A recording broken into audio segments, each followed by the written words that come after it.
The afternoon sun blazed over Palm Springs, California, casting long shadows across the marble courtyard of Stone Estate. 4 stories above the ground, a small figure stood motionless on the balcony railing. Her blonde hair caught the desert wind like gold thread unraveling in slow motion. Lily Stone was 6 years old. In 3 seconds, she would be falling through empty air. Behind her, a woman's voice cut through the silence. Cold, precise, venomous. "Jump, you little rat. Nobody will miss you." The child's small hands gripped the iron railing. Her blue eyes, wide with terror, stared down at the stone courtyard below.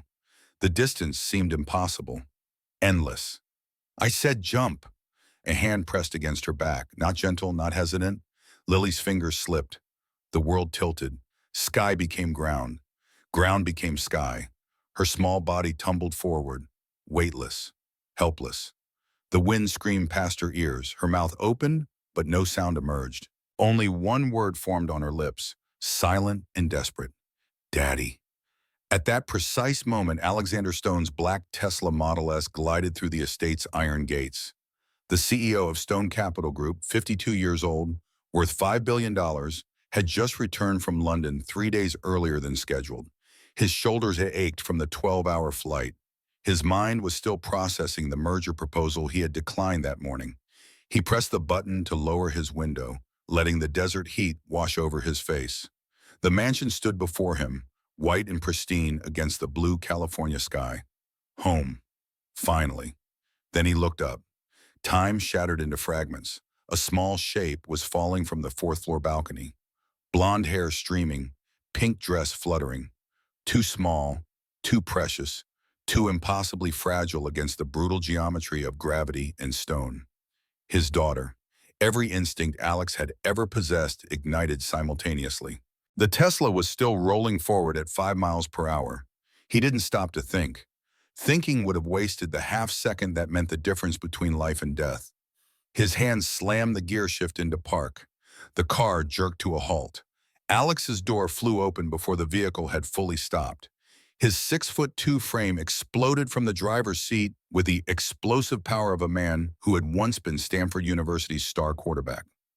20 years ago, Alex Stone could throw a football 70 yards. He could read trajectories in his sleep. He could calculate velocity, distance, and impact in the time it took most people to blink. Those instincts had never left him. His eyes locked onto Lily's falling form. His brain processed the physics without conscious thought. Trajectory, velocity, impact point. He had perhaps 2 seconds, maybe less. Alex sprinted. His Italian leather shoes found purchase on the smooth courtyard stone. His legs, still conditioned from morning runs he never had time to skip, propelled him forward. The stone bench. He needed the stone bench. 3 feet high, ornate, positioned perfectly beneath the balcony for reasons he had never understood until this exact moment. His right foot hit the bench. His left leg drove upward. His whole body launched into the air like a missile, arms outstretched, eyes never leaving his daughter's small form. The world moved in slow motion, in lightning speed, simultaneously. Lily's body fell toward him. His hands reached up. Time held its breath. Contact. His arms closed around her small frame. The impact drove the air from his lungs. But he had her. He had her. The momentum carried them both sideways, away from the stone courtyard, toward the garden bed filled with soft earth and flowering bushes. They hit the ground together. Alex twisted his body at the last instant, placing himself between Lily and the earth. His back slammed into the soil. Pain exploded through his spine. Thorns from the rose bushes tore at his suit, but his arms never loosened their grip on his daughter. They lay there, tangled together in the destroyed flower bed. The scent of crushed lavender filled the air. Somewhere above them, a window slammed shut. Lily's small body trembled against his chest. Her breathing came in short, panicked gasps. Slowly, she opened her eyes. Blue eyes. Her mother's eyes. "Daddy?" Her voice was barely a whisper. Small, broken, terrified. Alex couldn't speak. His throat had closed completely. He could only hold her tighter, feeling her heartbeat against his own. Alive. She was alive. "She pushed me, Daddy." The words tumbled out of Lily in a rush. "Mommy V pushed me. I didn't jump. I didn't. She pushed me." Alex's eyes lifted to the fourth-floor balcony. The French doors stood open. The sheer white curtains billowed in the breeze, but no one was visible. The balcony was empty. Vanessa was gone. His wife. His second chance at happiness. The woman who had promised to love his daughter as her own had just tried to murder his child. The realization settled into Alex's consciousness like ice water in his veins. Cold, clarifying, absolute. He looked down at Lily's tear-streaked face. Her small hands clutched his shirt. Her whole body shook with the aftermath of terror. "I've got you, baby," he whispered, his voice rough with emotion. "Daddy's got you. You're safe now." But even as he spoke the words, a darker truth crystallized in his mind. She wasn't safe. Not while Vanessa remained in their lives. Not while that woman had access to his daughter. And somewhere in the mansion above them, behind those pristine white walls and expensive furnishings, the woman he had married was calculating her next move. The game had just begun, and the stakes were his daughter's life. The title appeared against the darkness, stark white letters on a black screen. Then the image shifted, pulling the viewer backward through time, through memory, through the decisions that had led to this moment. Manhattan, the Waldorf Astoria conference room on the 42nd floor. Alexander Stone sat at the head of a table surrounded by 12 lawyers, 8 investment bankers, and 4 CEOs. The merger acquisition deal spread before them represented $800 million. 9 months of negotiation. His entire professional reputation. His phone vibrated for the third time in 5 minutes. Alex glanced down at the screen. Victoria, calling again. He declined the call and typed a quick message. "In meeting, call you tonight." Across the table, Jonathan Pierce from Goldman Sachs was presenting the final terms. Alex forced his attention back to the numbers on the screen. This deal would cement Stone Capital's position as the premier investment firm on the West Coast. Everything he had built over 15 years was culminating in this moment. His phone vibrated again. Not a call this time, a text message. From Elena, their nanny. The words on the screen made his heart skip. "Mr. Stone. Emergency. Mrs. Victoria collapsed. Ambulance coming. Please come home." Alex stared at the message. The conference room seemed to recede around him. The voices became distant, underwater sounds. His fingers felt numb as he typed back. "How bad?" The 3 dots indicating typing appeared. Disappeared. Appeared again. "Very bad. She won't wake up." Alex stood abruptly, his chair scraped against the floor. 12 faces turned toward him. "Gentlemen, I need to leave. Family emergency." Jonathan Pierce's expression tightened. "Alex, we're literally about to sign. This took 9 months to arrange. My wife collapsed. I need to go. Can't someone else handle it?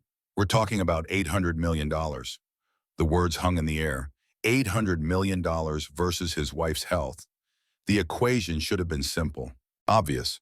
But Alex looked at the contract spread before him, his entire career, his legacy, everything he had worked for since graduating Stanford. He hesitated. 1 second, 2 seconds, 3. "Give me 10 minutes. Let me call home." Pierce nodded, visibly relieved. 10 minutes. Alex stepped into the hallway and dialed Elena. The nanny's voice was thick with tears. "Mr. Stone, the ambulance is here. They're taking her to Cedars-Sinai. They said something about a stroke. Her whole right side is not moving." "I'll be there as soon as I can. I need to finish something here first." "Please hurry. She needs you." "I will. I promise." But the meeting didn't end in 10 minutes. Pierce had questions. The lawyers found issues with Clause 17. The other CEOs wanted reassurances. By the time Alex signed the final documents, 2 hours had passed. He took the corporate jet from JFK to Van Nuys. The flight time was 5 hours and 40 minutes. He spent every second of it staring out the window, watching the country pass below him in meaningless patches of land and cloud. The car from the airport crawled through Los Angeles traffic. Every red light felt like an eternity. His phone remained silent. No updates, no news. The silence was worse than anything. Cedars-Sinai Medical Center's neurology wing occupied the 7th floor. Alex found the right room by following the sound of machines. The steady beep of monitors, the hiss of ventilators, the quiet efficiency of nurses who had seen too much death. Victoria lay in the hospital bed, her dark hair spread across the white pillow. An oxygen tube ran beneath her nose. IV lines snaked from both arms. Her eyes were closed. Her face was pale. Too pale. Sarah Chen stood beside the bed reviewing charts. She looked up as Alex entered. "Mr. Stone, I'm glad you're here." Alex moved to Victoria's side. He took her hand. It felt cool and limp. "What happened?" "Ischemic stroke. A blood clot blocked the major artery supplying her brain. The left hemisphere suffered significant damage. But she'll recover." It wasn't a question. Alex needed it to be a statement of fact. Dr. Chen's expression told him everything before she spoke. "The damage is extensive. If she had received treatment within the first 2 hours, we could have administered clot-busting medication. But by the time she arrived, the window had closed." "How long was she down before the ambulance came?" "Your nanny said approximately 45 minutes. Mrs. Stone was alone in her study when it happened. By the time Elena checked on her, it was too late for intervention." Alex's grip on Victoria's hand tightened. 45 minutes. If he had answered her call, if he had come home immediately when Elena first texted, if he had prioritized his wife over $800 million. "Can I talk to her?" "She's in a coma, Mr. Stone. We're not sure if she can hear you." But Alex didn't care. He leaned close to Victoria's ear. His voice broke as he whispered, "I'm sorry. I'm so sorry. I should have been there. I should have answered your call. Please come back. Please." Victoria didn't move, didn't respond. The machines continued their steady rhythm, counting down the seconds of a life slipping away. For 2 days, Alex maintained his vigil. He held Victoria's hand. He read to her from the book she loved. He played her favorite Chopin nocturnes on his phone. He promised her everything. Anything, if she would just open her eyes. On the third day, her heart stopped. The machines screamed their alarm. Nurses rushed in. Dr. Chen worked with clinical precision. But Victoria Stone was gone. She was 34 years old. She had been working on groundbreaking research in neurological trauma. She had loved impressionist paintings and dark chocolate and the way morning light fell across their bedroom in Pasadena. She had been his wife for 8 years. And Alex had been in a conference room in Manhattan when she needed him most. The funeral took place on a Tuesday. Gray skies over Forest Lawn Memorial Park. 200 people in black. Colleagues from Victoria's Research Institute. Friends from their social circle. Business associates offering condolences that meant nothing. Alex stood beside the casket, holding Lily's small hand. His daughter was 4 years old, too young to fully understand death, old enough to know her mother was never coming back. Lily wore a black dress that Victoria had bought for her. Her blonde hair, so much like Victoria's, was pulled back with a simple ribbon. Her blue eyes stared at the flower-covered casket without comprehension. As the priest spoke about eternal rest and God's mercy, Lily tugged on Alex's hand. He looked down at her. "Daddy," she whispered, "why didn't you save Mommy?" The question hit him like a physical blow. 6 words, from the mouth of his 4-year-old daughter. The truth he would carry for the rest of his life. "I tried, sweetheart. But you didn't come home. Miss Elena said Mommy needed you, and you didn't come home." Alex had no answer. What could he say? That $800 million had seemed more important? That he had thought he had time? That he had made a choice and it was the wrong one? He picked Lily up, holding her against his chest. She was so small, so fragile, so utterly dependent on him. "I'm sorry," he whispered into her hair. "I'm so sorry." But sorry wouldn't bring Victoria back. Sorry wouldn't erase the guilt that settled into his bones like lead. Sorry wouldn't answer the question that would haunt him every day for the next 2 years. "Why didn't you save Mommy?" The screen showed a montage of images, each one a moment in time, each one a piece of the pattern that had become Alex Stone's life after Victoria's death. Stone Capital Group headquarters occupied 3 floors of a glass tower in downtown Los Angeles. Alex's corner office overlooked the city from the 38th floor. Floor-to-ceiling windows, minimalist furniture, a desk that cost more than most people's cars. He arrived at 6:30 each morning. He left at 9 each night, sometimes later. The images shifted rapidly, showing the passing of days, weeks, months. Alex in video conferences with Tokyo. Alex reviewing portfolios at midnight. Alex sleeping on the leather couch in his office because going home felt like admitting defeat. Alex signing documents. Alex making decisions that moved millions of dollars with the stroke of a pen. And through it all, one image repeated, his phone screen showing the missed calls from home. From Lily, from Elena the nanny. Daddy, when are you coming home? I drew you a picture at school today. Can we have dinner together? The messages accumulated, unanswered, or answered with brief text. Soon, sweetheart. Daddy's working. That's wonderful. Show me this weekend. Have dinner with Elena. I'll be home late. At Stone Estate, 40 minutes north in Palm Springs, Lily ate dinner alone most nights. Elena served her meals at the long dining table designed for 12 people. Lily sat at one end, her small form dwarfed by the expensive chairs and crystal chandeliers. She drew pictures, hundreds of them, stick figures with labels underneath. Daddy at work, Daddy on phone, Daddy too busy. In one drawing, she had sketched herself, small and alone, with a speech bubble. I miss Daddy. Her 6th birthday arrived on a Tuesday in March. Elena had organized a party, cake, balloons, a few children from Lily's kindergarten class. Everything a 6-year-old could want, except her father. Alex had promised to be there. He had marked it on his calendar in red, blocked out the entire afternoon. But that morning, a crisis emerged. One of Stone Capital's major investments was collapsing. $300 million at risk. He needed to be in the office. He called Elena from his desk at 11 in the morning. I can't make it to Lily's party. Tell her I'm sorry. Mr. Stone, she's been talking about this for weeks. I know, I'll make it up to her, I promise. At 3 that afternoon, Lily sat in front of her birthday cake, 6 candles burning, 20 people singing happy birthday. Her small face was composed, but her eyes kept darting to the doorway, hoping, waiting. Alex joined via video call from his office. His face appeared on a laptop screen propped on the dining table. Happy birthday, sweetheart. Make a wish. Lily looked at the screen, at her father's image, two-dimensional and distant. She closed her eyes and blew out the candles. Later, Elena would find Lily's wish written in her diary, 6 words in careful, childish handwriting. I wish Daddy would come home. But Alex didn't come home. Not that night, not the next. The guilt ate at him constantly, a low burning ache beneath his ribs. But every time he thought about leaving the office early, another crisis emerged. Another deal needed attention. Another problem required his immediate input. He had failed Victoria. He couldn't fail his company too. At least, that's what he told himself. The weeks became months. 6 months since Victoria's death became 12. 12 became 18. And then Vanessa Harper walked into his life. The charity gala took place at the Getty Center on a warm September evening. Stone Capital had donated $200,000 to the Children's Hospital of Los Angeles.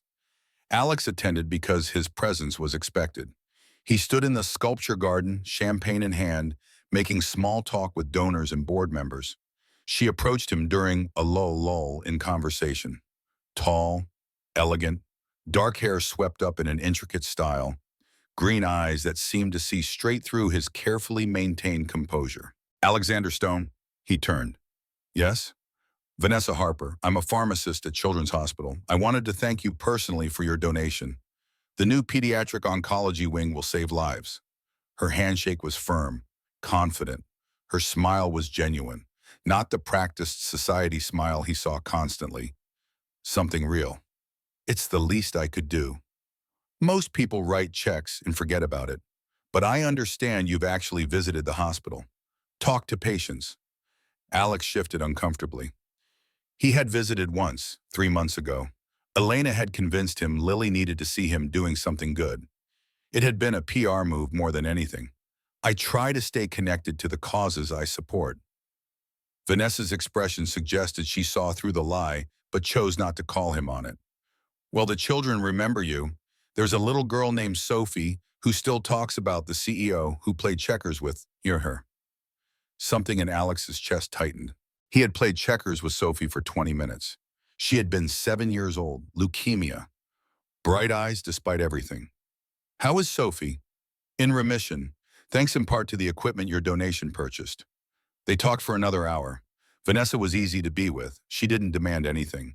Didn't expect him to be Alexander Stone, billionaire CEO. She just talked to him like a person. When the gala ended, she gave him her card. If you ever want to visit the hospital again, let me know. The kids would love it. Alex pocketed the card, drove home, and for the first time in 18 months, he called Lily before she went to sleep. Daddy?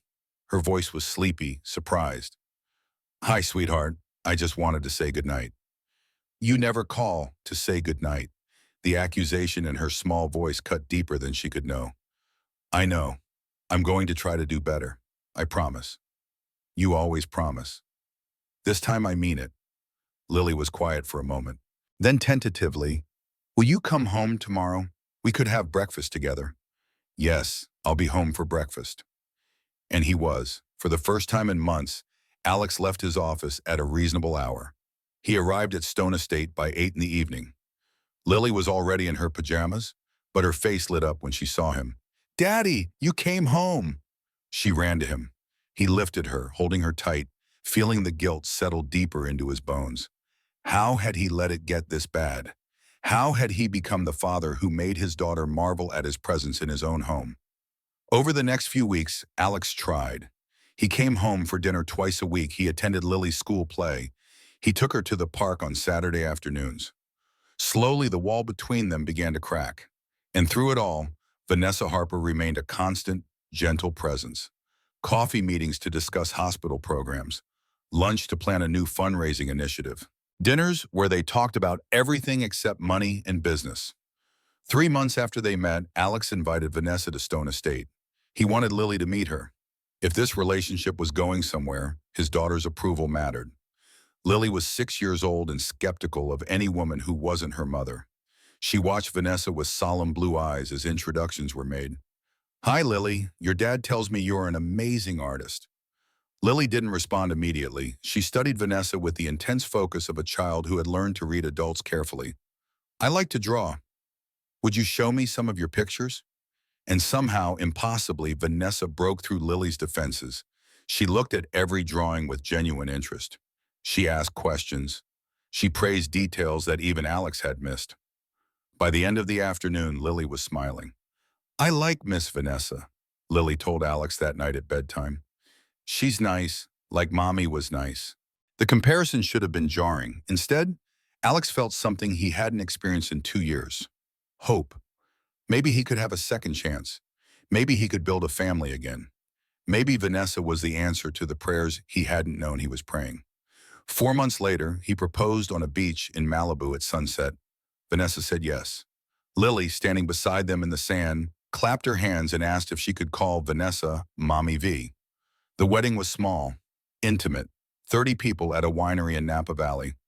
Lily served as flower girl, tossing rose petals with serious concentration. When the officiant pronounced them husband and wife, Alex looked at Vanessa and felt the guilt over Victoria ease for the first time. Victoria would want him to be happy. She would want Lily to have a mother figure. This was right. This was healing. He had no idea he had just invited a monster into his home. The screen faded to black. When the image returned, the tone had shifted. Darker, more ominous. Words appeared. Desert Regional Medical Center stood white and sterile against the California sky. The emergency room entrance swallowed them whole. Alex carrying Lily through automatic doors that hissed open like the mouth of some mechanical beast. Fluorescent lights hummed overhead. The smell of antiseptic burned his nostrils. His daughter's small body trembled in his arms. A nurse looked up from the reception desk. Her eyes widened at the sight of them. Alex's $15,000 suit was torn and covered in dirt. Rose thorns had scratched his face and hands. Blood seeped through the fabric at his shoulder where he had taken the impact. And in his arms, a small blonde child with tear-streaked cheeks and eyes too wide for her face. My daughter fell. 4 stories. I caught her, but she needs to be examined. The nurse moved with practiced efficiency. Within seconds, they were surrounded by medical personnel. A gurney appeared. Lily clung to Alex as they tried to separate them. Daddy, don't leave me. Please don't leave me. I won't, baby. I'm right here. But the doctors were insistent. They needed to examine her. X-rays, CT scan, full workup to assess internal injuries. Alex had to wait outside. He stood in the corridor as they wheeled Lily away. Her small hand reached back toward him until she disappeared around a corner. Then he was alone with the antiseptic smell and the fluorescent lights and the guilt that had been his constant companion for 2 years. His phone vibrated, 17 missed calls, 8 text messages. He scrolled through them with numb fingers. 3 from his office, 5 from board members, 1 from his attorney, and 9 from Vanessa. "Where are you? Are you okay?" Lily told the paramedics such a strange story. "I'm so worried. Please call me." Alex stared at the messages. The concern seemed genuine. The worry felt real. But he had seen Vanessa standing on that balcony. He had seen the empty space where she should have been when Lily fell. "She pushed me, Daddy. Mommy V pushed me." His daughter's words echoed in his mind. 6 years old, terrified, telling the truth in the way only children can, without guile or calculation. Just raw, honest fear. A doctor approached, young, competent looking. Name tag read Dr. Michael Chen. "Mr. Stone, I'm the attending physician. Your daughter is remarkably lucky, bruising on her ribs and back, some minor lacerations from the bushes, but no broken bones, no internal bleeding, no head trauma. It's almost miraculous given the height of the fall." Alex felt his knees weaken with relief. "Can I see her?" "In a moment, but Mr. Stone, I need to ask you some questions. The injuries are consistent with a fall, but Lily is telling the nurses that someone pushed her. Is that correct?" The question hung in the air. Alex knew his answer would determine everything that followed. Truth or protection? Justice or pragmatism? "My wife pushed her off our 4th-floor balcony." Dr. Chen's expression remained neutral, but something flickered in his eyes. "I see. I'm going to need to call Child Protective Services. It's mandatory in suspected abuse cases." "I understand. And Lily mentioned that your wife has been, quote, mean to her when you're not home, withholding food, locking her in her room. Is this the first incident?" Alex closed his eyes. All the signs he had missed, all the times Lily had tried to tell him in her small, careful way, all the excuses Vanessa had made that he had accepted without question. "No, I don't think it is." Within an hour, the hospital room had transformed into something else entirely. No longer just a medical space. Now it was a crime scene, an investigation, the beginning of a war Alex hadn't known he was fighting. Maria Gonzalez from Child Protective Services sat across from him, 50-something, gray hair pulled back severely, eyes that had seen every variation of human cruelty toward children and believed none of the excuses. "Mr. Stone, I need to understand the situation clearly. You're alleging that your wife, Vanessa Stone, pushed your daughter off a balcony?" "Yes." "And you witnessed this?" "I saw Lily falling. I saw the balcony afterward. Vanessa was gone." "But you didn't actually see the act of pushing?" Alex hesitated. The truth was more complicated than a simple yes or no. "No, but Lily told me immediately. She said Vanessa pushed her." Maria made notes on her tablet. 6-year-old children can be confused after traumatic events. They can misremember, misinterpret. My daughter is not confused. I'm not suggesting she's lying, Mr. Stone. I'm explaining how the court will view this. You have a 6-year-old's testimony against an adult's. No witnesses, no physical evidence of pushing versus falling. So you're saying my daughter isn't safe? I'm saying we need to investigate thoroughly. In the meantime, Lily will remain in the hospital for observation. After that, we'll determine appropriate placement. The word placement sent ice through Alex's veins. She's coming home with me.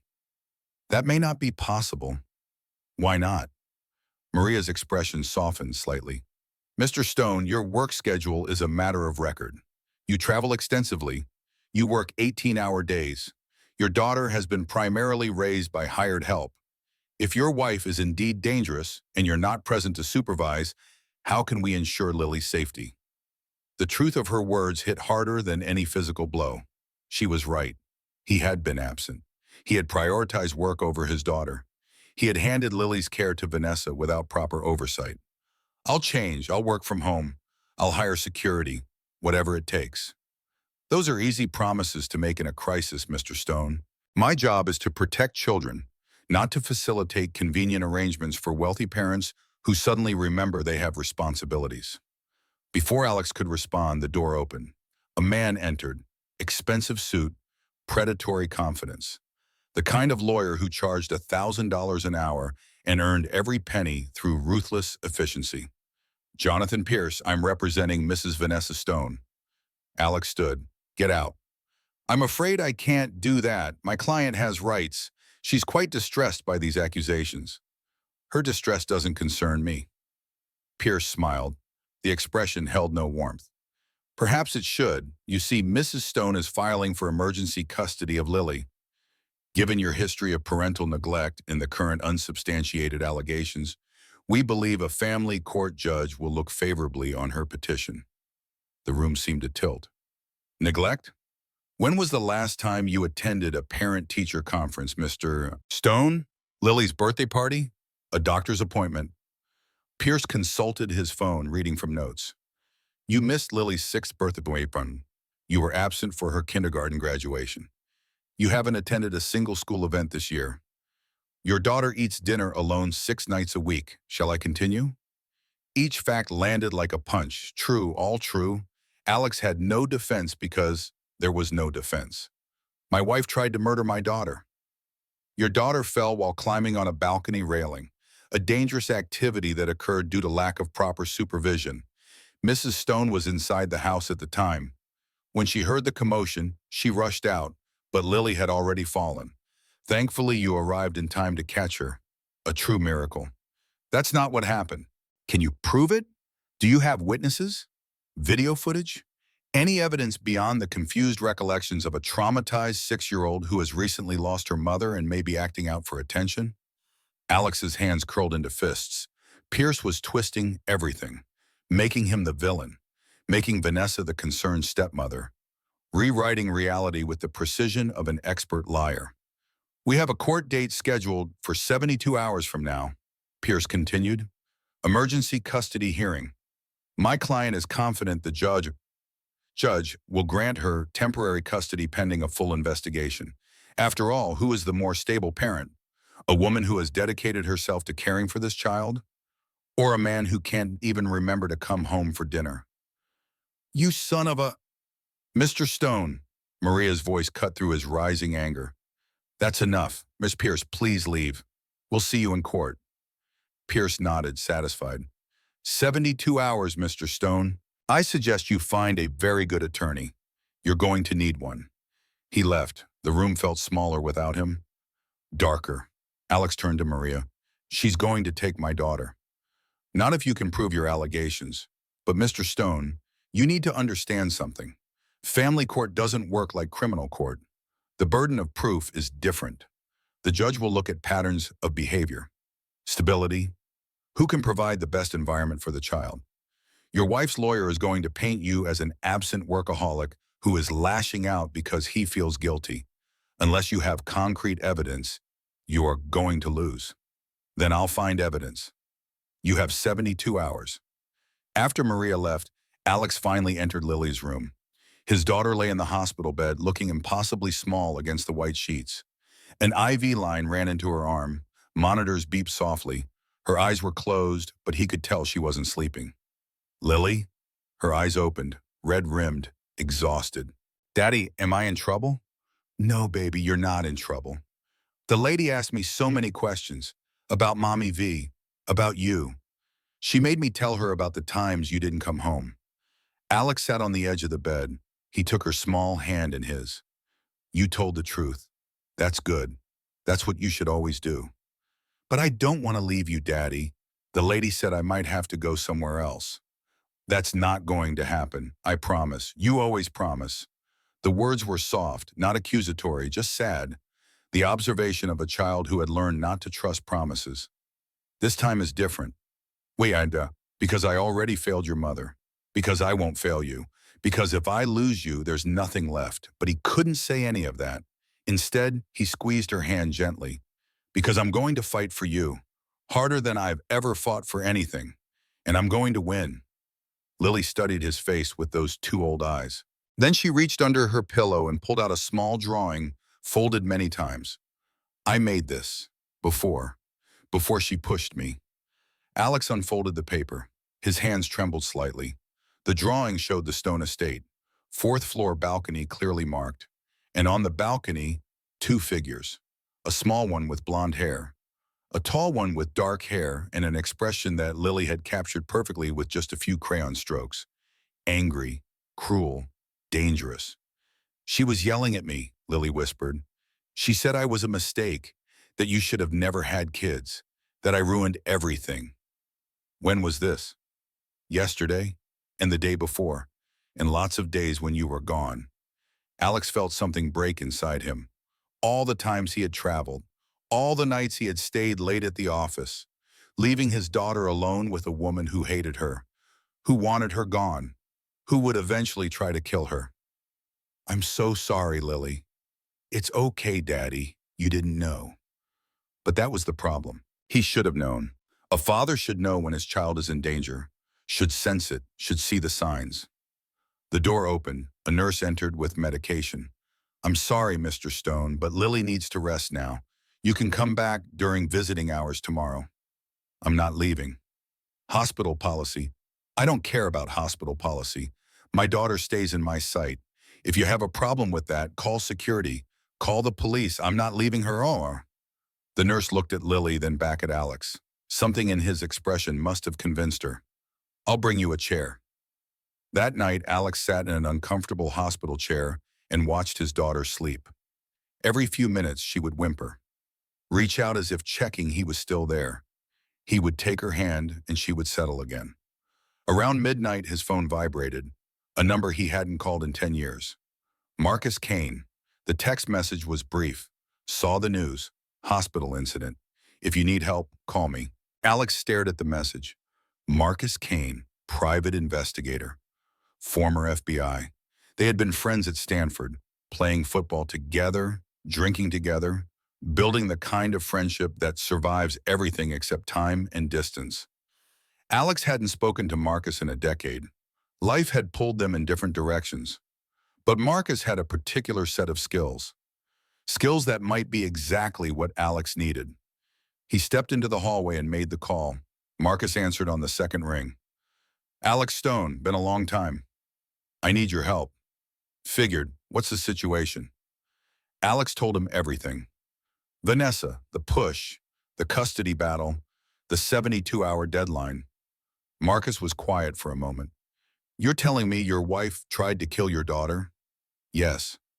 And you have no proof except a 6-year-old's word? Yes. And a family court hearing in 3 days that could cost you custody? Yes. I'll be there in 2 hours. Marcus Kane arrived at Desert Regional Medical Center at 2:30 in the morning. He looked exactly as Alex remembered. 45 years old, 6'1", the kind of build that suggested regular gym time but not vanity, short hair going gray at the temples, eyes that missed nothing.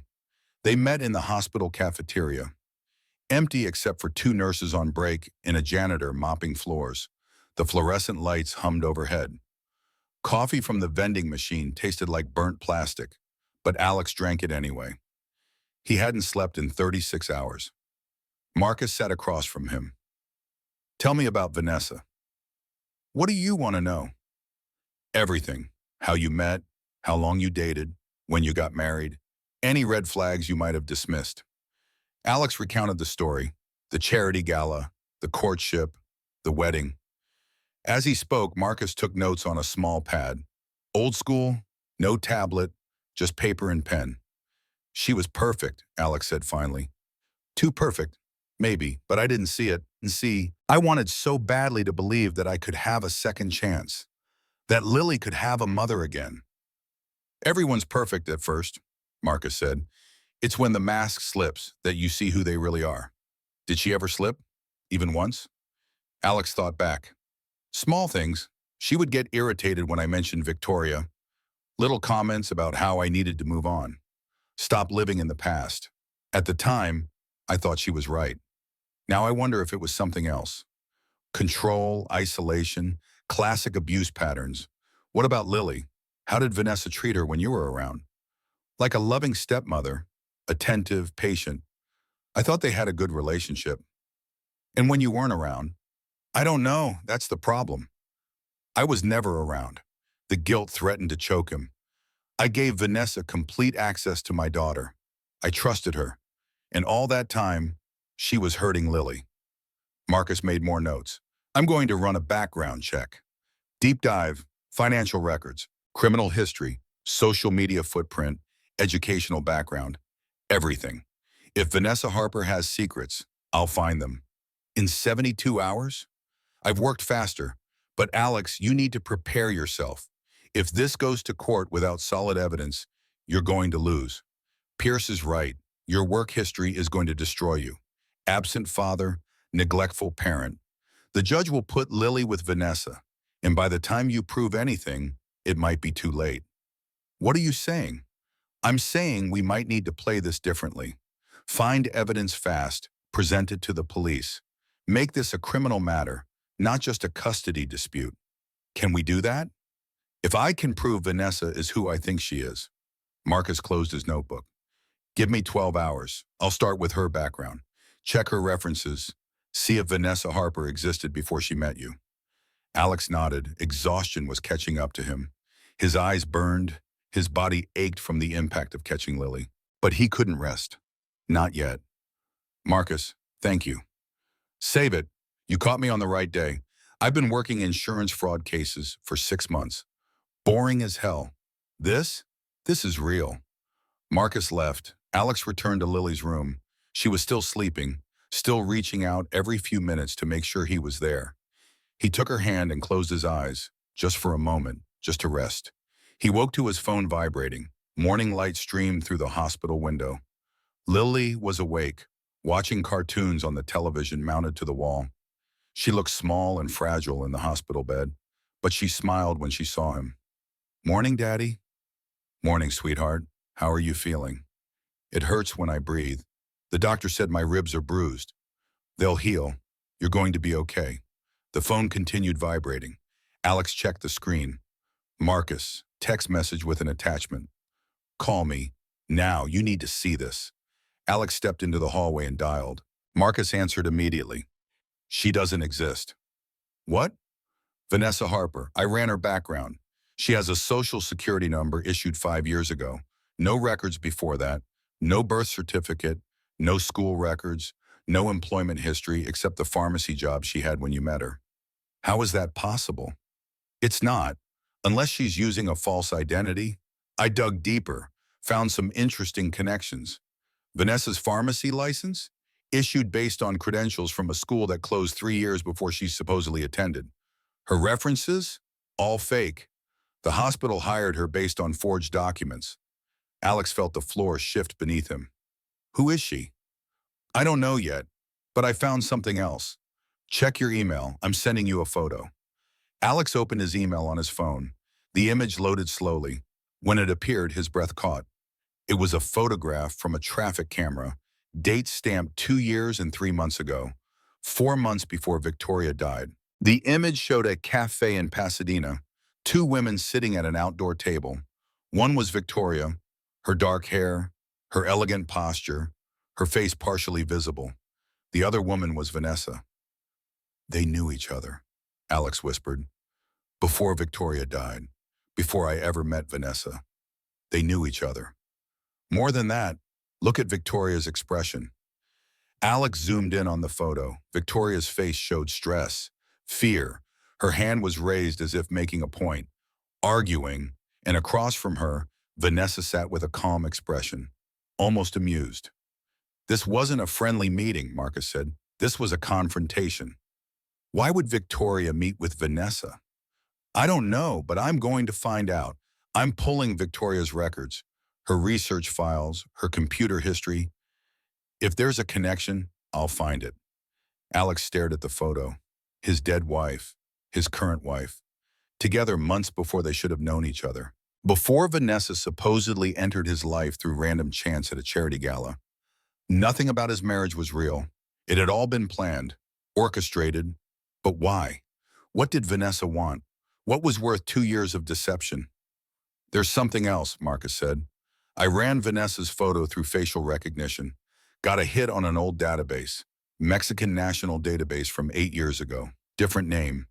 Valentina Cortez. Arrested in Tijuana on suspicion of drug trafficking. Charges dropped due to lack of evidence. Cortez? Ring any bells? It did. Something nagging at the edge of his memory. A name he had heard somewhere. Recently. Then it clicked.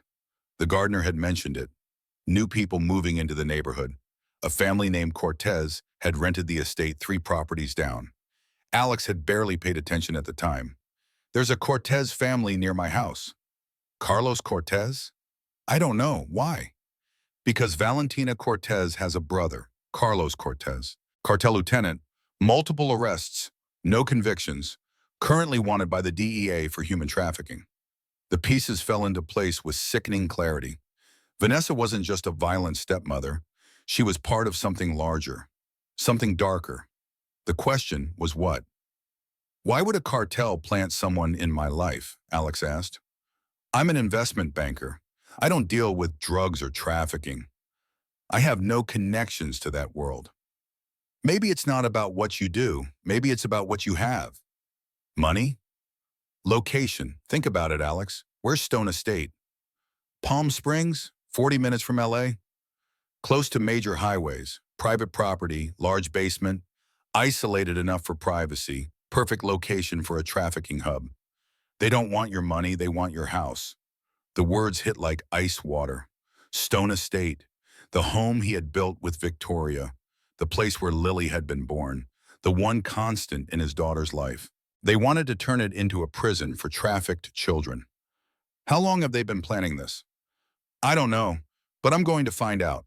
I'm heading to your house now. I need to look around, see if there are any modifications, any preparations.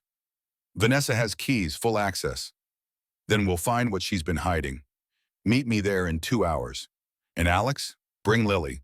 I want her to walk me through the house. Show me where Vanessa went when you weren't around. Kids notice things adults miss. The call ended. Alex stood in the hospital corridor, his mind racing. Everything he thought he knew was wrong. His marriage was a lie, his wife was a criminal, his home was a target. But worse than any of that was the realization that Victoria had known. That photograph proved it. Victoria had confronted Vanessa months before her death. She had known something was wrong. And then she died.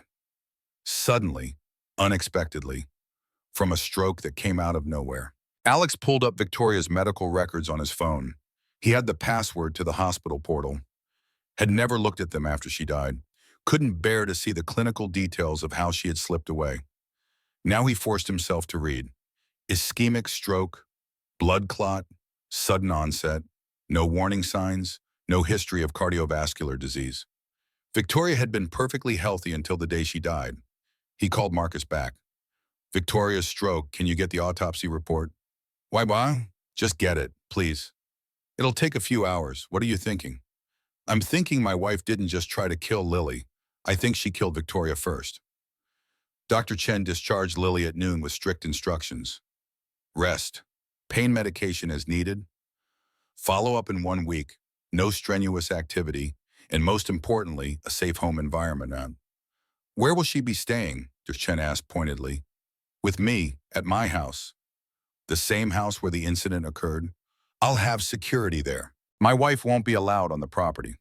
Dr. Chen looked skeptical but signed the discharge papers. Lily changed into clothes Elena had brought, simple jeans and a t-shirt. Her movements were careful. Every breath still hurt from the bruised ribs. In the car, she was quiet. Alex drove through Palm Springs toward the estate, watching her in the rearview mirror.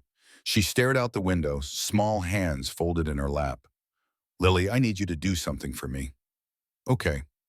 A friend of mine is going to meet us at home. His name is Marcus.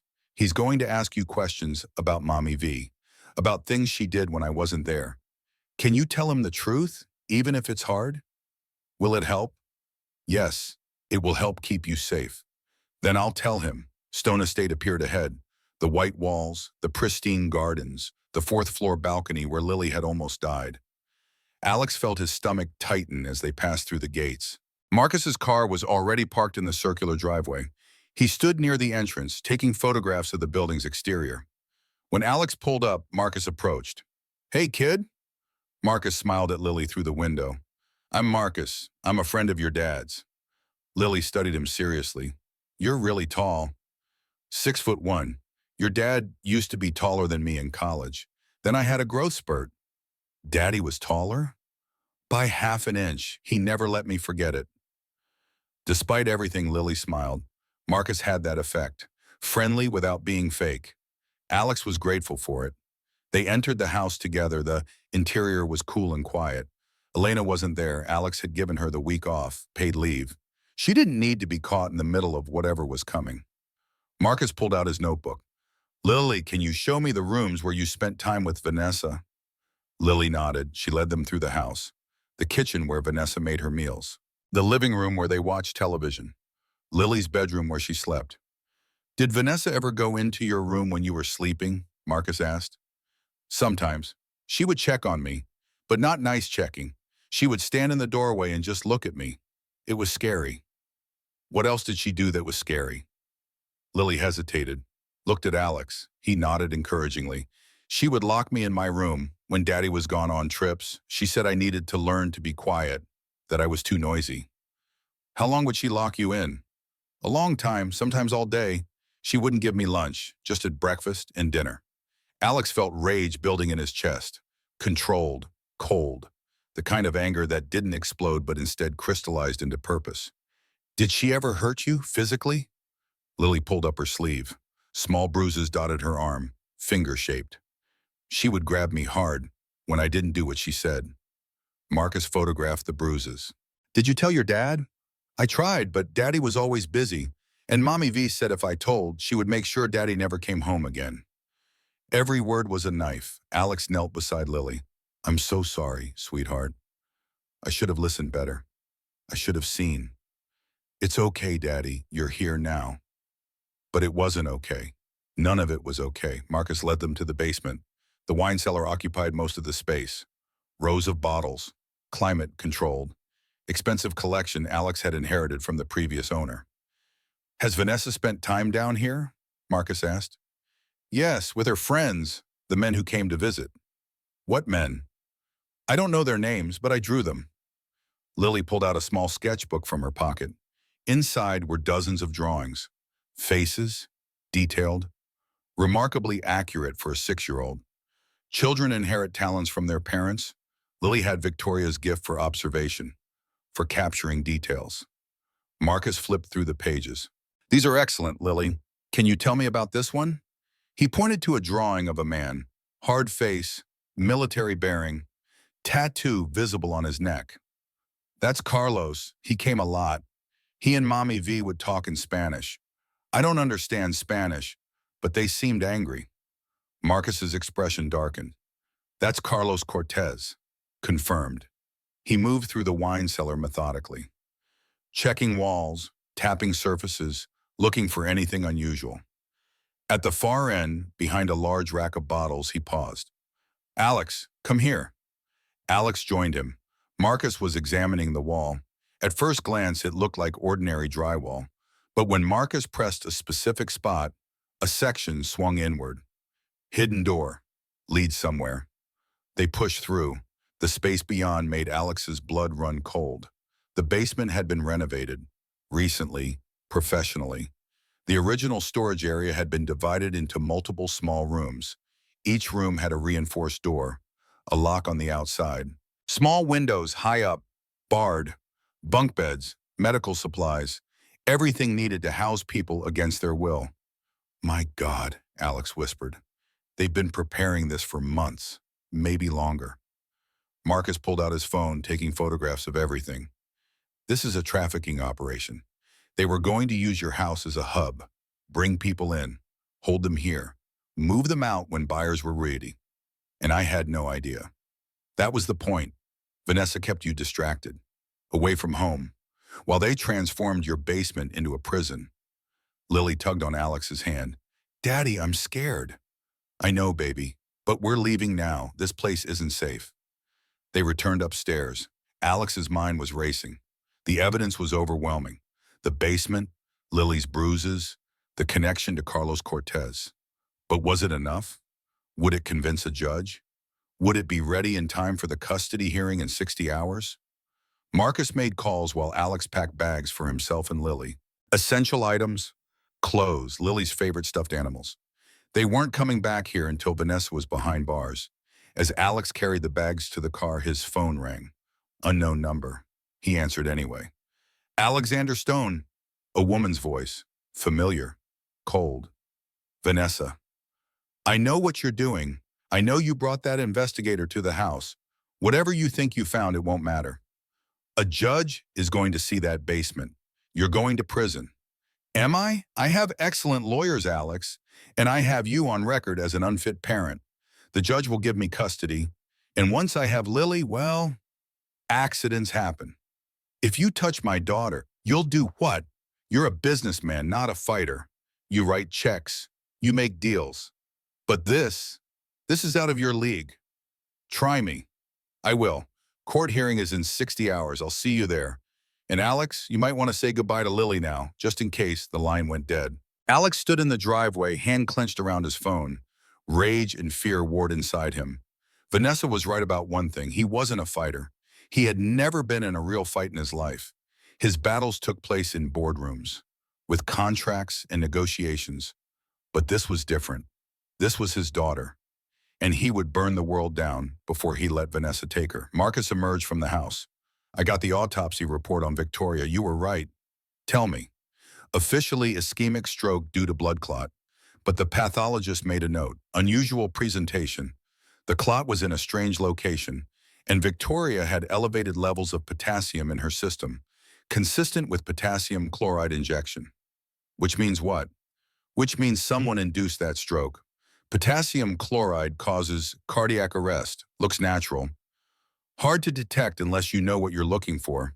The pathologist noted it but didn't pursue it. No reason to suspect foul play at the time. Vanessa killed her. Almost certainly. We just need to prove it. How? Victoria's been dead for 2 years. There's no physical evidence left. No, but there might be digital evidence. I need access to Victoria's computer, her research files, her email. If she confronted Vanessa before she died, there might be a record. Alex remembered Victoria's study, locked since her death. He couldn't bear to sort through her belongings, her research, her unfinished work. It was all still there, waiting. I'll take you there, but not here. I have a storage unit with all of Victoria's files. I couldn't keep them in the house. Too painful. Then let's go. We're running out of time. The storage facility sat on the outskirts of Palm Springs. Climate-controlled units, security cameras. Alex had rented the largest unit available. Inside were boxes, dozens of them. Victoria's entire life reduced to cardboard and packing tape. Marcus began going through them systematically. Files, notebooks, external hard drives, Victoria's research on neurological trauma, her personal documents, her journals. It was in the journals that they found it. Victoria's handwriting. Neat, precise, dated 4 months before her death. Met with Valentina Cortez today. She approached me at the lab under false pretenses, said she was a pharmaceutical rep. But her questions were strange. Asked about my research on memory manipulation, about neural pathways. Nothing relevant to drug sales. I ran her photo through facial recognition. Found connections to Carlos Cortez, known cartel member. Why would his sister be interested in my research? Why would she approach me specifically? More concerning, I discovered unauthorized access to my computer system last week. Someone hacked into my files, downloaded research data. I've reported it to campus security, but I'm changing all my passwords. Installing additional security. I'm worried. This feels coordinated, planned. Combined with the basement renovations and Lily's testimony, we can build a case. Will it be enough for the custody hearing? I don't know, but it's all we have. We present this to the judge, show that Vanessa is not who she claims to be, that she's part of a criminal organization, that she murdered Victoria and tried to kill Lily. Any reasonable person would see it. And if the judge isn't reasonable, then we go to plan B, which is, we run, take Lily and disappear. I have connections. I can get you new identities, new life. It's not ideal, but it's better than letting Vanessa have custody. Alex looked at Lily. She sat in the corner of the storage unit, drawing in her sketchbook. Still drawing, still documenting everything with her mother's precise eye for detail. Running meant giving up everything, his company, his life, his identity, starting over with nothing but his daughter. But if it kept her safe, he would do it. He would do anything. Let's try the legal route first, Alex said. But if that fails, I want Plan B ready to go. Understood. They loaded Victoria's journals and files into Marcus's car. Evidence for the hearing, proof of conspiracy, proof of murder. But as they drove away from the storage facility, Alex couldn't shake the feeling that they were missing something. Vanessa had been confident on the phone. Too confident. She knew about the basement discovery, knew about Marcus, and she didn't care, which meant she had something else. Some other advantage they hadn't seen yet. The game was still playing out, and Alex had the sinking suspicion that Vanessa was 3 moves ahead. 48 hours remained until the custody hearing. Alex Stone sat in his attorney's office, a corner suite overlooking downtown Los Angeles. Gregory Harrison was 63 years old, silver-haired, and had spent 4 decades destroying opposing counsel in family court. His hourly rate could fund a small car. His win rate justified every penny. "They have you by the throat," Gregory said without preamble. He spread documents across the mahogany table. Work history, travel logs, Lily's school records showing you attended 0 events this year, Vanessa's character witnesses, hospital staff saying how devoted she was. It's not looking good, Alex. What about the basement? Victoria's journals? Carlos Cortez? Circumstantial. The basement could be explained as renovations you weren't aware of. The journals prove Victoria suspected something, but not that Vanessa acted on it. And Carlos Cortez? He's not married to you. His crimes don't automatically transfer to his sister. So we're going to lose. Gregory leaned back in his chair, steepled his fingers. In a traditional hearing? Yes, probably. The judge will see an absent father and a seemingly devoted stepmother. Your allegations will sound like desperation, especially with no hard evidence of abuse beyond Lily's testimony, which a good lawyer will dismiss as coaching. I didn't coach her. I know. But Pierce will claim you did. He'll paint you as a man who realizes he failed as a father and is now trying to blame his wife. It's a compelling narrative. Judges eat that up. Alex stood and walked to the window. The city sprawled below him. Millions of people living their lives, none of them knowing or caring that his world was collapsing. There has to be another way. There is, but it's risky. Alex turned. Tell me. Gregory pulled out a small device, no bigger than a pen. Wire. Get Vanessa to confess. On tape. Admission of pushing Lily. Admission of involvement with her brother. Anything concrete. Bring that to the judge, and we win. How do I get her to confess? She's confident right now, thinks she's won. Use that. Tell her you're willing to negotiate, that you'll drop the allegations if she drops the custody case. Get her talking. People who think they've won get careless. What if she refuses to meet? She won't. She wants to gloat, wants to see you broken. Narcissists can't resist the victory lap. Call her. Set up a meeting. Somewhere public enough she feels safe but private enough to talk freely. Marcus Kane, standing near the door, shook his head. This is dangerous. If Vanessa suspects anything, if she finds the wire, Alex is dead. He's dead anyway if we lose custody, Gregory said flatly. The moment that judge gives Vanessa guardianship, Lily disappears. You know it. I know it. Vanessa has already tried once. She'll try again. The truth of it settled over the room like ash. Alex had 2 choices. Risk everything on a wire, or watch his daughter handed to a killer. Set it up, Alex said. I'll do it. That evening, Alex returned to his hotel room. Lily was asleep in the adjoining suite, watched over by a security guard Marcus had hired. The man was former Special Forces, armed, alert, trustworthy, or so they thought. Alex stepped into the bathroom and called Vanessa from his cell phone. She answered on the 3rd ring. Alex, I wondered when you'd call. Her voice was smooth, confident, the voice of someone who held all the cards. We need to talk. Do we? I thought we'd said everything at the hospital. Not everything. I have a proposal. Silence, then cautiously. I'm listening. Meet me tomorrow, noon, Stone Estate. Just the two of us. Let's end this without destroying each other in court. You mean you want to surrender? I mean, I want what's best for Lily, and dragging this through family court, isn't it? More silence. Alex could almost hear her calculating, weighing risks, assessing angles. Fine, tomorrow at noon. But Alex, if this is some kind of trap, you'll regret it. No trap, just two adults trying to do right by a child. The line went dead. Alex set down the phone. His hands were shaking. Marcus emerged from the bedroom where he'd been listening. She'll come, but she'll be careful. Probably bring backup. Can the wire handle that? Modern surveillance equipment is sophisticated. As long as you keep the conversation going and she's within 20 feet, we'll get everything. FBI quality recording, admissible in court. What if she searches me? Marcus held up the belt. Wire is built into the buckle. Hidden microphone. Transmitter. Unless she makes you strip, she won't find it. And if she makes you strip, that's when you walk away. There's something else. Marcus pulled out a thin vest. Black. Flexible. Bulletproof vest. Kevlar weave. Stops most handgun rounds. You wear this under your shirt.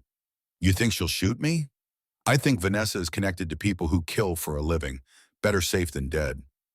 Alex nodded. He had negotiated billion-dollar deals without breaking a sweat, had presented to boards of directors, had fired executives. But this was different. This was life or death. His daughter's life. There's one more thing we need, Marcus said. Insurance. Something Vanessa doesn't know about. What do you mean? The belt wire is good, but if she finds it, we lose everything. So tonight I'm going back to Stone Estate. I'm planting a backup microphone. Hidden. Somewhere she'll never look. Where? The chandelier in the living room. I installed security cameras there 6 months ago when you first hired me to check the estate. I can hide a mic in the same housing, stream everything to cloud storage. Even if she destroys the belt wire, we'll have a backup recording. Alex felt a small measure of hope. Do it, but be careful. If Vanessa sees you, she won't. I'm a ghost. It's why they call me that. Marcus left. Alex sat in the dark hotel room, staring at the wall. Every cell in his body screamed at him to run, take Lily and disappear. But running meant living in fear forever. Meant looking over his shoulder for the rest of his life. No. Better to end this now, one way or another. Around 3 in the morning, Lily woke crying. Nightmare. Alex went to her, held her hand, whispered that she was safe, that Daddy was here. I had a bad dream about Mommy V. It was just a dream. She can't hurt you. Are you sure? No, he wasn't sure, but he couldn't tell her that. I'm sure, and tomorrow we're going to make sure she never comes near you again. How? I'm going to talk to her, get her to tell the truth, and then the police will take her away. What if she doesn't tell the truth? She will. People like Vanessa can't help themselves. They have to brag, have to show how smart they are. I'm counting on that. Lily was quiet for a moment, then, Daddy, I don't feel good. My chest hurts. Alex's blood ran cold. Lily's heart condition. In all the chaos he had forgotten. Where's your medication? I don't know. Mommy V used to give it to me every morning, but she's not here. Alex called the night nurse at the hospital, got the prescription name, sent Marcus to an all-night pharmacy.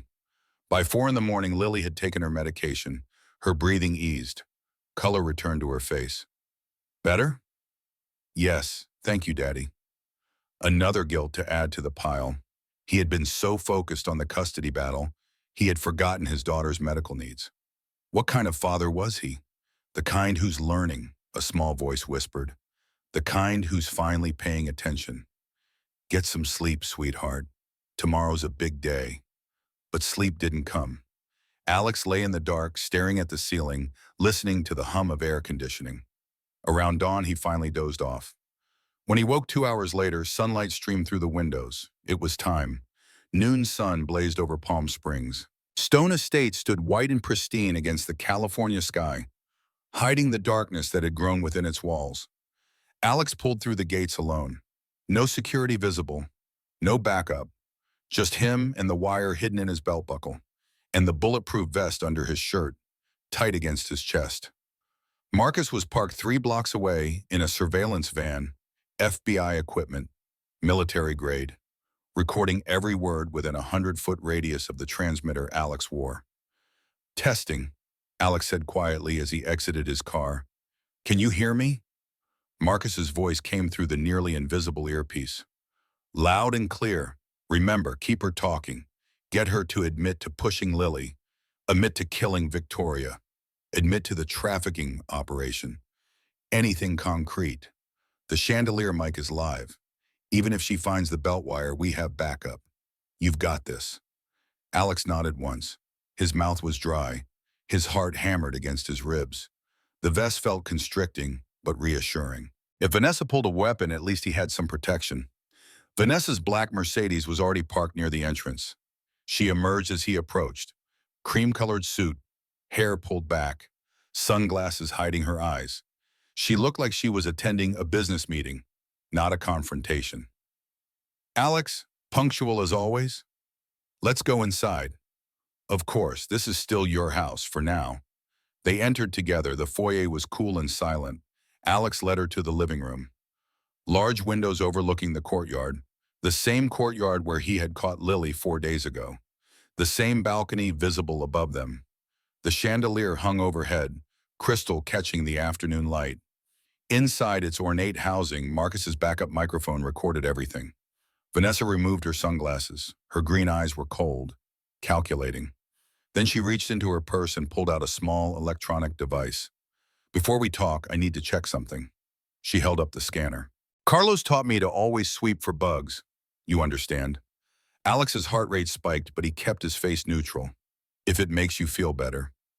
Vanessa activated the device, moved toward him slowly.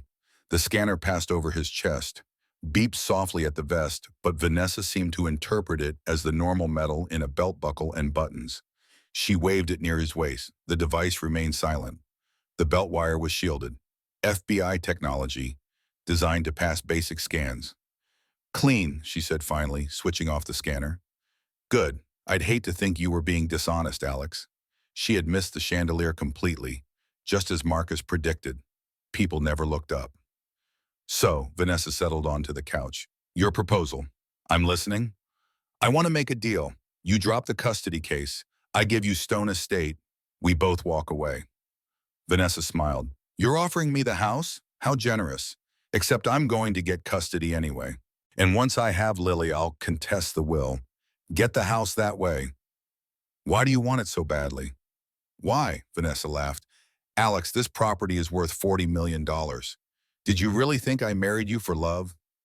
The words stung even though Alex had expected them. So it was always about money. Money, location, access. This house is perfect for certain business operations. Big basement, private property, close to major highways. Do you have any idea how valuable that is? Trafficking. Vanessa's smile widened. Smart. Took you long enough. Yes, trafficking. My brother Carlos runs the Southern California operation for our uncle, Alejandro Valdez. You might know him as El Serpiente, the snake, one of the most wanted men in Mexico. In the surveillance van, Marcus was recording every word. This was better than they had hoped. Direct admission of family connections to a major cartel leader. And you provide locations, Alex said, keeping her talking. Exactly. We've been doing this for years. But this house? This is the crown jewel. With Stone Estate, we can move 50 people a month through California. That's millions of dollars in revenue annually. Uncle Alejandro has been planning this for 3 years. 3 years, Alex repeated, before you even met me. Long before. We researched you thoroughly. Successful CEO, recent widower, young daughter, perfect target. I was assigned to infiltrate your life, seduce you, marry you, gain access to this property. And Victoria found out. Vanessa's expression darkened. Victoria was too smart for her own good. She was researching neural pathways and memory manipulation. Somehow stumbled onto our financial networks. Started asking questions, hacking into databases. She became a problem. So you killed her.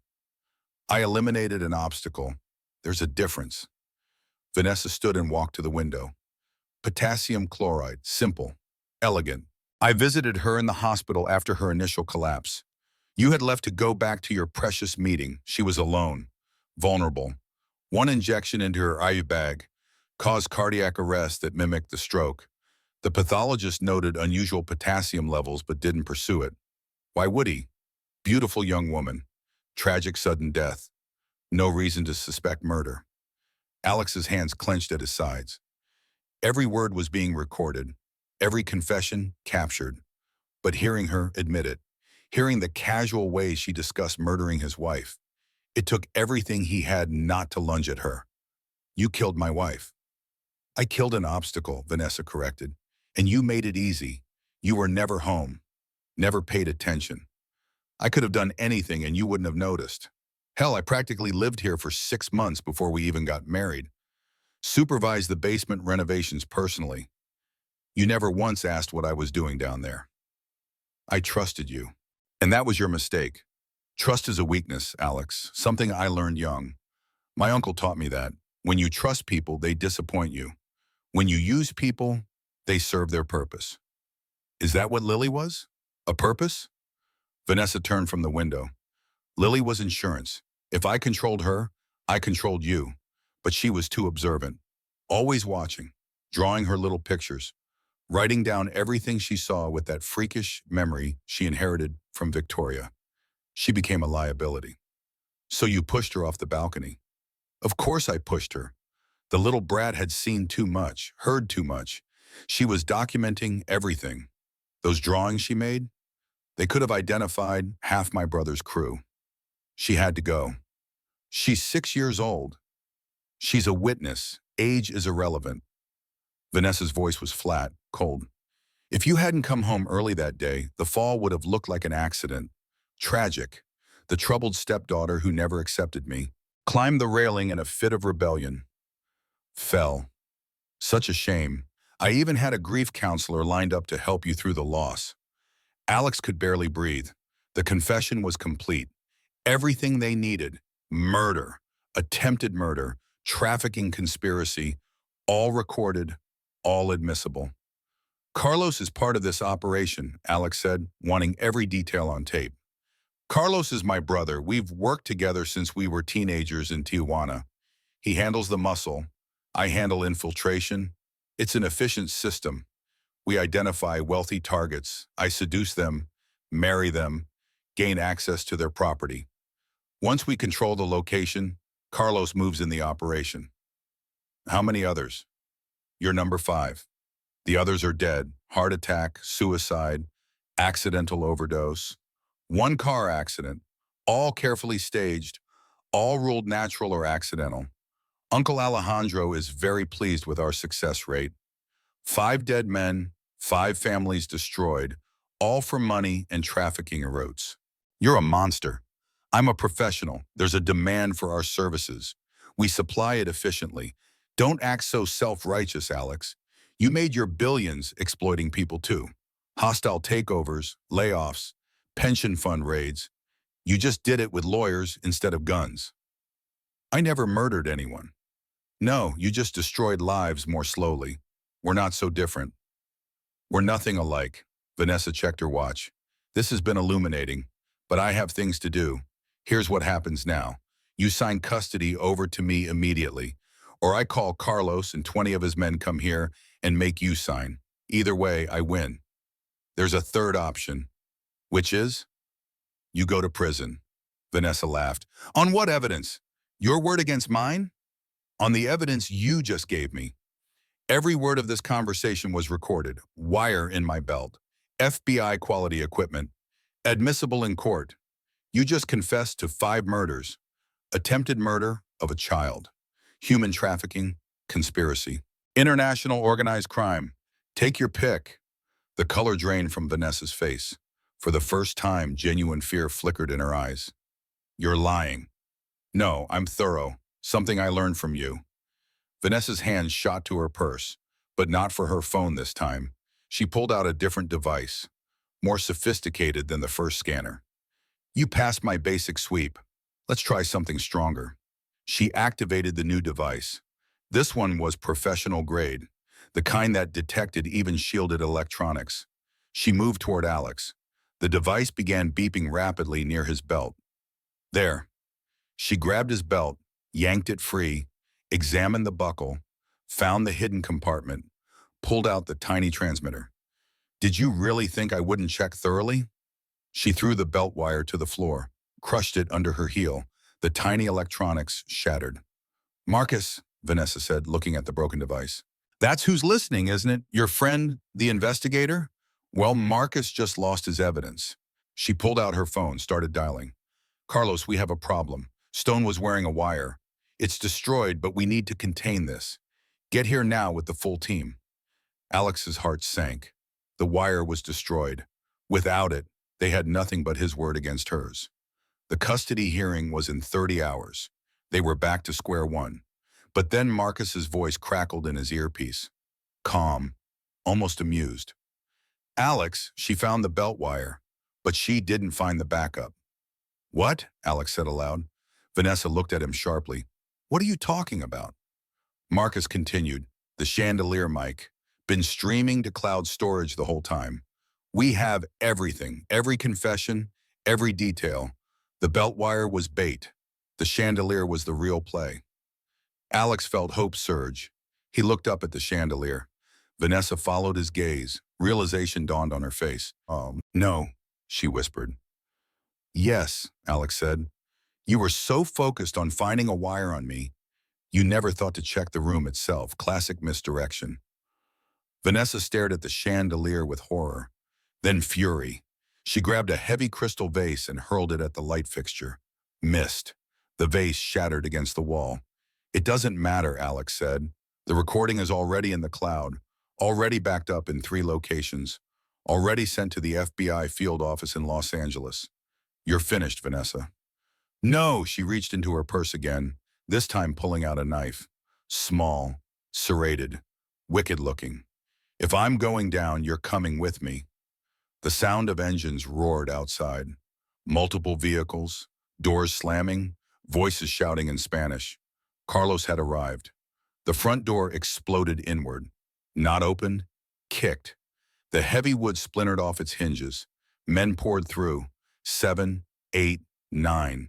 All armed with automatic weapons, all moving with military precision. Carlos Cortez led them, shorter than Alex expected, compact, heavily muscled, face scarred from old fights, eyes flat and dead, the eyes of someone who had killed so many times it no longer registered. Valentina, step away from him. Vanessa moved to her brother's side. He recorded everything, had a backup wire we didn't detect. Carlos looked at Alex with those dead eyes. Where's the recording? FBI has it. You're finished. No FBI here. My people would have seen them. This is private, which means the recording is with whoever's running surveillance. Carlos smiled. No warmth, just calculation. Find the investigator, get the recording, kill everyone involved. 4 men peeled off, heading for the door, heading for Marcus. Alex felt panic surge. Marcus, they're coming for you, Bain. Static in his ear. Then Marcus's voice, strained. Copy that. Mobilizing backup. You worry about yourself. Carlos pulled a gun, pointed it at Alex's chest. On your knees. If you kill me, you'll never get Stone Estate. It goes to Lillian Trust, managed by executors who'll never sell to you. Then we'll handle Lily too. Orphans are easy to manage. Tragic accident. She enters foster care, eventually disappears into our network. We've done it before. Supplied her type to clients who pay premium rates. The casual way he said it, like Lily was merchandise. Not a 6-year-old child, not a human being with hopes and dreams, just a product to be sold. Something broke in Alex. The fear, the hesitation, the civilized part of him that believed in laws and courts and justice. It all shattered. He charged, not smart, not tactical, just pure, desperate fury. Carlos fired. The bullet hit Alex's chest dead center. The impact knocked him backward like a sledgehammer. But Marcus had insisted on the bulletproof vest. The bullet embedded in the Kevlar. Bruising, painful, but not lethal. Carlos fired again, this time aiming higher. The second bullet hit Alex's shoulder, above the vest line. Pain exploded through his arm, but adrenaline overrode it. Alex slammed into Carlos. They both went down. The gun skittered across the floor. The other men moved in, grabbing Alex, hauling him off their lieutenant. Fists and boots connected with his ribs, his face, his kidneys. Alex curled up, trying to protect vital organs. The beating continued. Through the pain, through the ringing in his ears, Alex heard new sounds. Different engines, heavier, military grade. Then gunfire, real gunfire. Not handguns, rifles. The sharp crack of professional-grade weapons. The beating stopped. The men around Alex turned toward the windows. More gunfire. Someone screamed. Carlos ran to the window. Who the hell? But it wasn't Mexican federales. It was Marcus Kane with backup. Not FBI, not official, but heavily armed private security, the kind you hire when you're expecting war. 8 men, all former special forces, all carrying AR-15s. The front window shattered. Glass exploded inward. The cartel members dove for cover. Return fire erupted. The living room transformed into a war zone. Alex crawled behind the overturned couch. His shoulder was bleeding badly. His vision swam. He pressed his hand against the wound, trying to stop the bleeding. But then he heard something that made his blood freeze. A small voice, terrified, coming from the foyer. Daddy? No, no, no, no. Lily stood in the doorway, wide eyes, frozen in terror. Blood on her clothes, a bruise on her face. Through his earpiece, Marcus's voice crackled. Alex, I'm sorry, they took her. Vanessa sent men to the hotel 2 hours ago. Killed the guard. Took Lily. Used her as bait to draw you here. I've been trying to track them. Just found the guard's body 10 minutes ago. Everything made terrible sense. The meeting, Vanessa's confidence. She had planned this. Brought Lily here as insurance. As leverage. As a hostage. Lily, get down, Alex shouted, but she didn't move. Couldn't move. Paralyzed by fear and the violence exploding around her. Vanessa saw her opportunity. A terrible smile crossed her face. She moved toward Lily, faster than Alex could react in his injured state.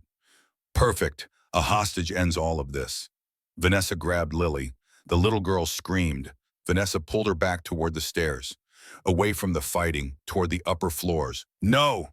Alex forced himself to his feet. Guinea shot through his shoulder. Blood soaked through his shirt. He staggered after them. Carlos and his men were pinned down by Marcus's security team. Professional soldiers against cartel enforcers. The outcome was predictable, but none of it mattered if Vanessa escaped with Lily. Alex reached the stairs, climbed. Each step was torture. Blood loss was making him weak, dizzy, but he kept moving. Second floor, third floor, fourth floor, the balcony where this had all started. Vanessa stood on the balcony, Lily held in front of her like a shield. The knife from earlier pressed against the child's throat. A thin line of blood appeared where the blade touched skin. Don't come closer, Alex. Let her go. Why? So she can testify? So she can identify my brother's entire crew with those perfect memory drawings? No, she's a liability, and I eliminate liabilities. Vanessa, please. She's a child. She's a witness who needs to disappear, just like her mother. Below, the gunfire had stopped. Either Marcus had won or Carlos had. Alex didn't know which. All that mattered was the knife at his daughter's throat. Take me instead, kill me, but let Lily go. Touching, but no, you're worth more alive. Lily is just loose ends. Vanessa pressed the knife harder, more blood. Lily whimpered. Same balcony, same fall. This time Daddy isn't there to catch her. So tragic. Daddy, Lily's voice was small, shaking. I'm scared. I know, baby. It's going to be okay. But he didn't know if that was true. He was unarmed, wounded, bleeding. His phone was shattered. He had nothing. No weapons, no backup, just his body and his will. Vanessa, I'm begging you. Begging doesn't suit you, Alex. She pulled Lily closer to the railing, preparing to throw her over. This time, no one would catch her. The 4-story drop would kill her instantly. Alex made a decision. If his daughter died, he died with her. If he failed her again, there was no point in surviving. He charged. One last time. Vanessa's eyes widened. She pulled the knife away from Lily's throat to defend herself. That 1 second, that tiny hesitation, it was everything. Alex hit them both with the full weight of his body. The momentum carried all three over the railing. Time fragmented, the same fall that had started this nightmare. Alex twisted in midair, pulling Lily against his chest, wrapping his body around her completely. 4 stories. The garden rushed up to meet them. They hit the bushes. Alex took the full impact, felt ribs crack like dry wood, felt something in his spine give way, felt his left hip shatter. But Lily was cushioned, protected, safe. They lay tangled in the crushed flowers and broken branches. Alex couldn't move, couldn't feel his legs, but his arms were still wrapped around Lily. "Baby, are you okay?" Lily was crying but moving, checking herself. No broken bones, just scratches from the bushes. "Daddy, Daddy, you're hurt bad." "I'm okay, I've got you." Beside them, Vanessa lay twisted among the roses. She had tried to turn in midair, land on her feet, failed. Both legs bent at impossible angles. Bone protruded through skin. She was alive but screaming. High-pitched. Animal sounds. Footsteps. Multiple people. Marcus appeared, weapon drawn. Behind him, 4 of his security team. All intact. Jesus Christ, Alex. Carlos. Dead. His men surrendered or ran. It's over. Marcus knelt beside them. "Don't move. Ambulance is coming." "But Alex, you're not fine. You need to stay still." "Lily. Check Lily." "She's okay. Bruised. Scared. But okay. You saved her." Marcus's voice was tight with emotion. "But you're a mess. Multiple fractures. Possible spinal damage. You need to stay awake. Stay with me." Alex's vision was going dark around the edges. His body was shutting down. Too much damage. Too much blood loss.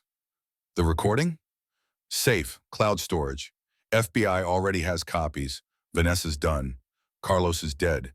The operation is finished. Marcus, the letter. If I don't make it, give Lily the letter. You're going to make it. You're going to give it to her yourself. But the darkness was pulling him under. Soft. Inviting. Like sleep. Then he heard a new sound. Helicopter rotors. Growing louder. Marcus looked up. "We've got company."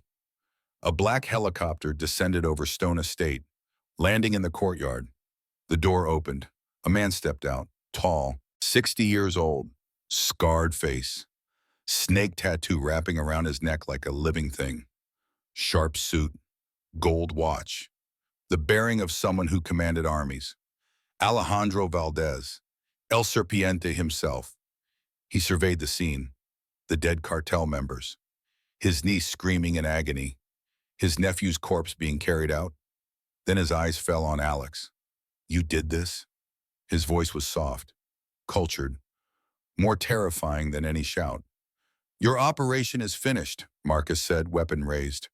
"This operation, yes, but I have operations in 12 states. This is merely a setback." El Serpiente looked at Lily. "Beautiful child, such a shame." "You touch her and I'll kill you myself," Alex managed to say, despite the pain. El Serpiente smiled. No warmth, just cold calculation. "I don't need to touch her. She's already dead. Maybe not today, maybe not this year, but eventually. I have patience, I have resources, and I have a long memory." Police sirens wailed in the distance, growing closer. "Authorities are coming," El Serpiente said. "I should leave. But remember this, Mr. Stone. You cost me millions of dollars. Killed my nephew. Destroyed my niece's legs. This debt will be paid, maybe not by me, maybe by my organization after I'm gone. But it will be paid." He started toward the helicopter, then paused.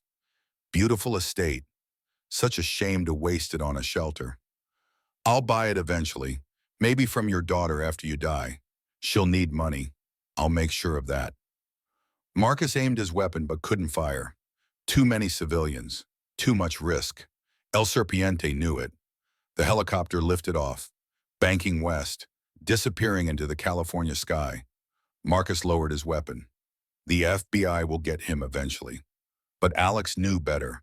Men like El Serpiente didn't get caught. They survived. They adapted. They waited. Alex, stay with me. Marcus's voice was urgent. Ambulance is here. Paramedics rushed over, professional, efficient. They stabilized Alex's spine, started an IV, prepared him for transport. Lily held his hand. Daddy, don't leave me. Never, Alex whispered. Never. They loaded him into the ambulance. Lily climbed in beside him. Marcus followed in his vehicle.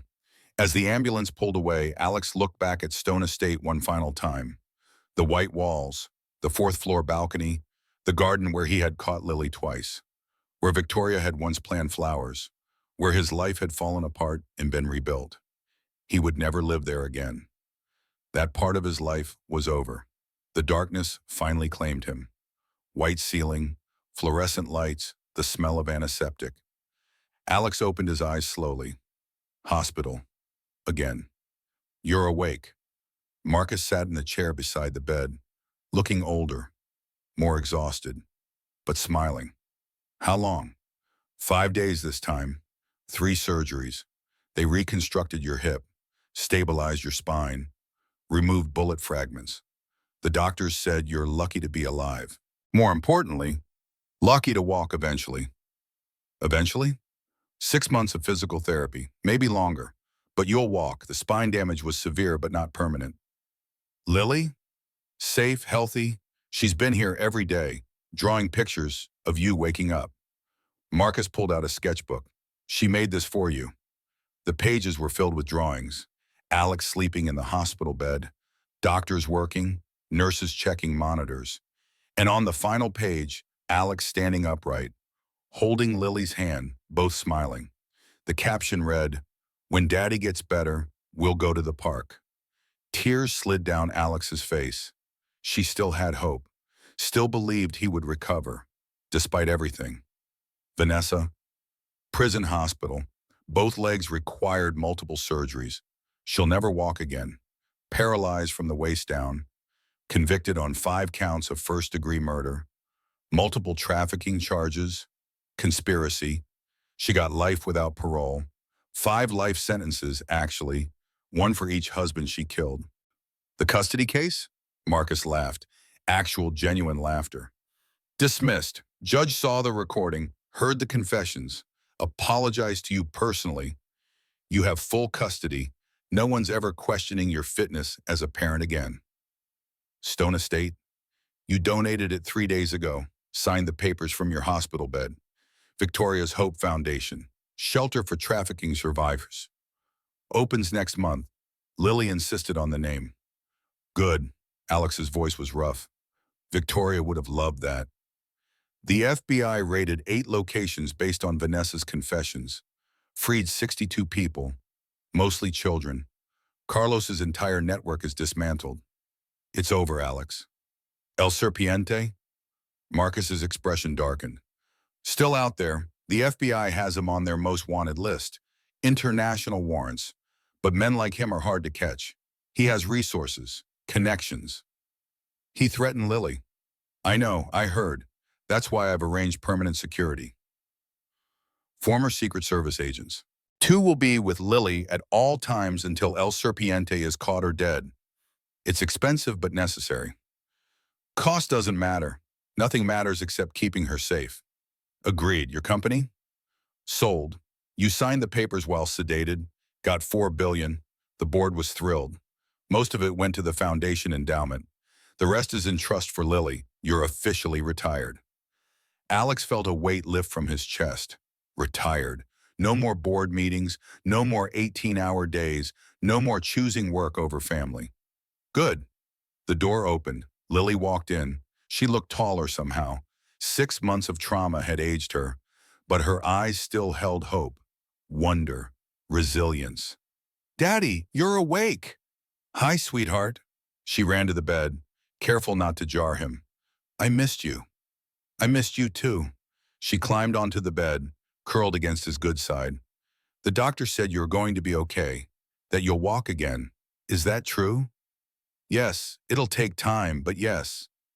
Good, because Marcus bought us a house, and it has a yard and a swing and you have to push me on the swing. I will. I promise. You always promise, but this time you'll keep it, right? Alex looked at her, really looked at her. 6 years old, surviving things no child should face. Losing her mother, nearly losing her father. Held hostage by people who wanted to sell her, but still hopeful, still believing in promises, still trusting him despite everything. Yes, this time I keep it, every promise from now on. Forest Lawn Memorial Park. The trees were green, the sky was blue, flowers bloomed across the manicured lawns. Alex walked slowly, leaning on a cane. His hips still ached in cold weather. His back would never be quite right. But he walked. That was what mattered. Lily held his other hand, wearing a yellow dress, her hair in braids. She carried white roses, Victoria's favorite. They reached the grave together. Simple headstone. Victoria Marie Stone, beloved wife and mother. Hi, Mommy. Lily placed the roses carefully. We brought you flowers.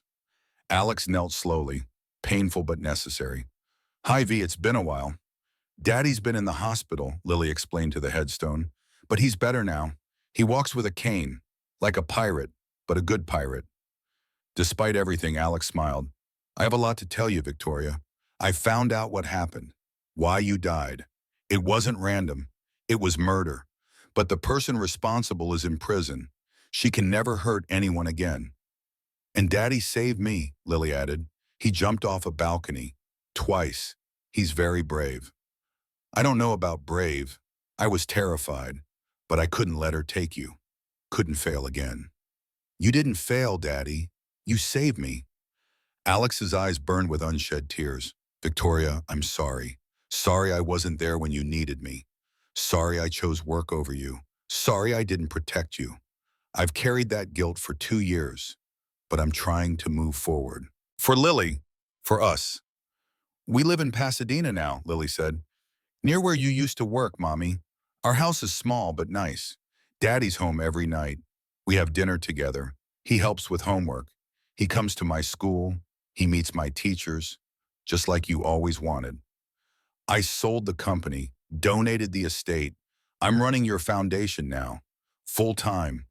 We've helped dozens of kids already. Saved lives, given them hope. It's what you died trying to do. They sat in silence. The wind rustled the oak leaves. Birds sang in the distance. I miss you every day, Alex continued, but I'm not drowning anymore. Lily needs me, and I'm finally being the father I should have been all along. The father you deserve me to be. Mommy, I want to show you something. Lily pulled out her sketchbook. The drawing showed 3 figures. Victoria, Alex, Lily, all holding hands, all smiling. This is us, before, when we were all together. She placed it on the grave, weighted with a stone. So you can see it. They stood. Alex took one last look at the headstone. I have to go, but I'll be back. And Victoria, I promise I'll take care of our daughter. I'll be there for every moment, every day, because time is love. You taught me that. I learned it too late for you, but not too late for Lily. They walked back to the car together, hand in hand. The small hybrid Alex drove now. Practical, safe. At home, they made dinner together. Spaghetti, Lily's favorite. They ate at the kitchen table in their small house. No mansion, no staff, just family. After dinner, Alex helped Lily with homework. Then bath time, story time, tucking her into bed. Daddy? Yes, sweetheart? Are you happy? The question surprised him. Yes, I think I am. Are you? Yes, I like our life now. You're home. We're together. It's good. It is good. Daddy? Yes. What if the bad man comes back? The one from the helicopter? El Serpiente, the threat that hung over them. He might, but if he does, we'll be ready. We have security, we have friends, we have each other, and we won't be scared. Promise? Promise, Octam. He kissed her forehead, turned off the light, left the door cracked or open, nightlight glowing softly. In his own room, Alex looked at the photo on his nightstand, Victoria smiling, and beside it a new photo. Lily on her first day at her new school, happy, safe. On his wrist, the watch Victoria had given him. Time is love. He understood now. Finally. Completely. The next morning, Alex and Lily drove to the foundation, Victoria's hope, the converted stone estate now bustling with staff and residents, children who had been rescued from trafficking, getting counseling, education, a second chance. Lily spent the morning drawing with the other kids, teaching them how art could help process trauma, how drawing memories made them less frightening. Alex worked with the staff, reviewed cases, approved funding, made decisions that saved lives instead of making money. At lunch, they ate together in the small cafeteria. Simple food, good conversation, laughter. "Daddy, can Maria come over this weekend? She wants to see our house." Maria was one of the rescued children, 8 years old, slowly recovering from her ordeal. She and Lily had become close. "Of course, we can pick her up Saturday morning. Can we go to the park? I want to show her the swing you built." "Absolutely." That evening, they returned home, made dinner, watched a movie together. Simple, normal, perfect. As Lily fell asleep on the couch, Alex covered her with a blanket, looked at his daughter, safe, healing, growing. He had failed Victoria, failed to answer her calls, failed to protect her. That guilt would never fully disappear. But he hadn't failed Lily, despite everything, despite his mistakes and his absence and his near death. He had fought for her, saved her, become the father she needed. That was redemption, not forgetting the past, but building a better future. Alex picked up his phone, sent a text to Marcus. "Any news on El Serpiente?" The reply came quickly.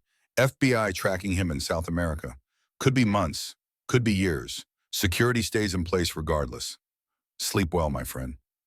Alex looked at the security camera feed on his phone. 2 agents in an unmarked car outside, watching, protecting. They were as safe as they could be.